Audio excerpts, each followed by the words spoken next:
Hello दोस्तों, कैसे हैं आप सब। उम्मीद करती हूँ कि आप अपने घरों में सुरक्षित होंगे।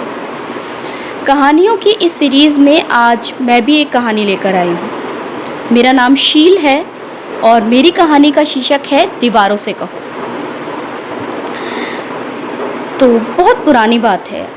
एक विधवा अपने घर में अपने 2 बेटे और बहुओं के साथ रहती थी।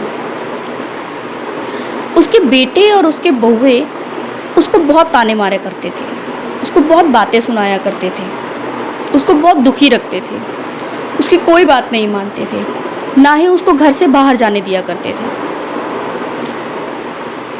इसीलिए बुढ़िया के पास कोई भी नहीं था जिससे वो अपनी बात कह सके, अपने मन की बात कर सके।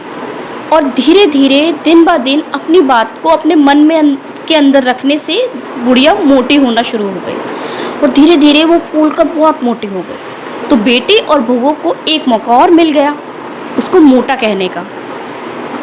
अब बेटे और बहुएं कहने लगे कि इस उम्र में इतना चटोरापन अच्छा नहीं है, देखो कितनी मोटी होती जा रही हो, कम खाया करो। इस बात से भी बुढ़िया को बहुत दुख होता था। एक दिन क्या हुआ कि उसके बेटे और बहुओं को कहीं जाना पड़ा।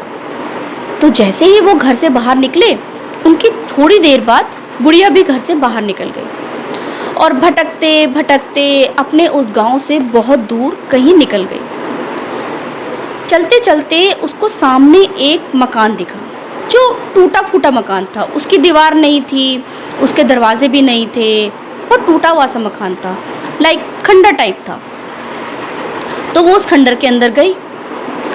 वहां पहुंचकर बुढ़िया ने चारों ओर देखा और वहां उसको अपना एक अकेलापन महसूस हुआ, अपने अंदर का दुख महसूस हुआ जो उसको पहले कभी घर पे महसूस नहीं हुआ था। पर वहां उसको बहुत ही अपना दुख, अपना अकेलापन, अपना असहायपन महसूस हुआ और उसने सोचा कि नहीं, बस अब बहुत हो गया, मुझे अपने मन की बात किसी ना किसी को तो कहनी ही है।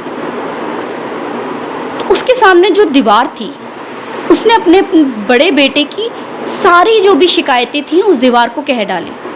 और जैसे ही उसकी बात खत्म हुई, वो दीवार गिर गई और बुढ़िया का मोटापा थोड़ा कम हो गया। ऐसे ही वो दूसरी दीवार के पास गई तो जो अपनी बड़ी बहू की सारी शिकायतें थी उसने उस दीवार को बोली। वो दीवार भी गिर गई और बुढ़िया का मोटापा थोड़ा और कम हो गया।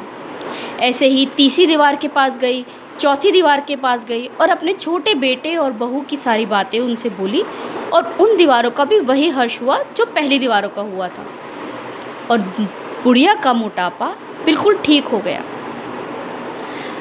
जब बुढ़िया ने अपने मन की सारी बातें उन दीवारों को बोली तो वो दीवारें एक मलबे में तब्दील हो गई। उस मलबे के ऊपर खड़े हुए बुढ़िया अपने आप को बहुत हल्का महसूस कर रही थी।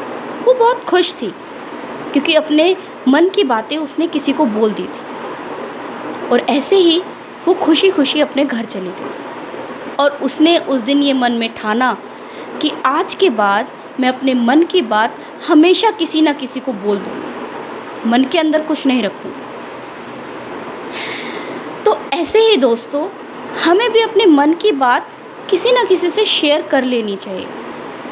मन के अंदर छुपा के रखने से वो अंदर ही अंदर हमें दुख देता रहता है ना। तो यही थी मेरी कहानी। चलिए किसी और दिन एक नई कहानी के साथ हम फिर मिलेंगे। बाय।